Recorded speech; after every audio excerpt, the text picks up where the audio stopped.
কি বিষয় যেগুলোর অনুসরণ করছি, এগুলোর উদাহরণ আপনাদের কাছে আছে, প্রচুর পরিমাণে উদাহরণ আছে। কিভাবে অনুসরণ করছি, কিভাবে আমাদের নিজেদের জীবনের জন্য অপরিহার্য করে নিয়েছি তাদের রীতিনীতিগুলো, সেগুলো আপনারা ভালো করেই সবাই জানি। তবুও কিছু বিষয় বলি। যেমন সম্মানের জন্য অথবা স্মরণের জন্য অথবা গর্ব অহংকারের জন্য ছবি ঝুলানো। ছবি ঝুলানো এই রীতি কিন্তু তাদের কাছ থেকে এসেছে, এটা মূলত তারা করে থাকে। সেটা সৌন্দর্যের জন্য হতে পারে অনেক সময়, অথবা স্মরণ করার জন্য কোনো ব্যক্তিকে, সেটা বাড়িতে হোক বা যে স্থানে হোক না, অফিস আদালত থেকে যেখানে হোক না কেন, এই ছবি ঝুলানোর রীতি এটা ব্যাপকভাবে এমনভাবে মুসলিমদের মধ্যে ছেয়ে গেছে যে এটা ছাড়া আমরা চলতে পারি না।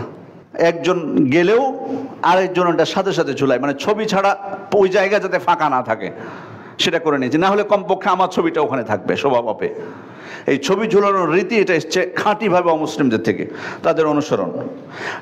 এটা মানে তাহলে খেয়াল করে দেখুন যে ছবি ঝুলানোর কারণে এটার পাপ যেটা, এটার শাস্তি যেটা, দুনিয়ার শাস্তি হোক যেটা রহমত থেকে বঞ্চিত হোক, অথবা আখিরাতের শাস্তি হোক, সেটা তো আমাকে পেতেই হবে। সাথে ডবল হাদিয়া যেটা আসবে সেটা হলো ইহুদি নাসারাদের অনুসরণের, সেটার যে ভয়াবহতা সেটাও কিন্তু আমার উপর চাপানো হবে। দুই শাস্তি, কোনটা থেকে রক্ষা পাবো না।